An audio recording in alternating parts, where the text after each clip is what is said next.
بسم اللہ الرحمن الرحیم۔ السلام علیکم۔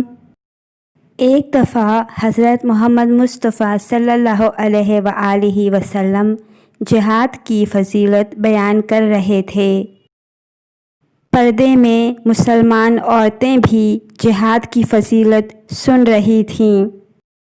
جہاد کے فضائل سن کر کچھ مسلمان عورتوں نے یہ خواہش ظاہر کی کہ یا رسول اللہ، ہمیں بھی جہاد کی اجازت دیجیے تاکہ ہم بھی جہاد کریں اور شہادت کا شرف حاصل کریں اور جنت الفردوس میں اعلیٰ مقامات حاصل کر سکیں۔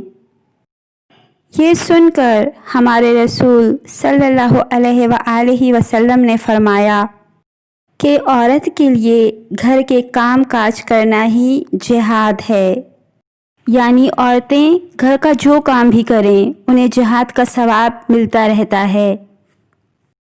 گھر کے برتن دھونا، کپڑے دھونا، کپڑے استری کرنا، کپڑے تہہ کرنا، کھانا پکانا، گھر کی صفائی کرنا، یہاں تک کہ بچوں کی دیکھ بھال کرنا بھی جہاد ہے۔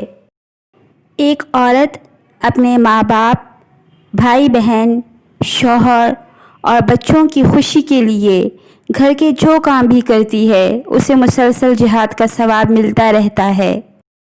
گھر والوں کے آرام و سکون اور خوشی کی خاطر گھر کا کام کرنے والی عورت اگر چارپائی پر ہی انتقال کر جائے تو اسے شہادت کا درجہ ملتا ہے۔ ہر مسلمان عورت کو چاہیے کہ وہ جب بھی گھر کے کام کرے تو ہمارے رسول صلی اللہ علیہ وآلہ وسلم کی حدیث کو اپنے ذہن میں رکھے اور یہ سوچ کر کام کرے کہ میں جہاد کر رہی ہوں اور مجھے ثواب مل رہا ہے۔ ایسا تصور کرنے سے ہر عورت خوشی خوشی گھر کے سارے کام کرے گی۔ اس طرح گھر کے لڑائی جھگڑے بھی ختم ہو جائیں گے اور سب گھر والے پیار اور محبت سے رہ سکیں گے۔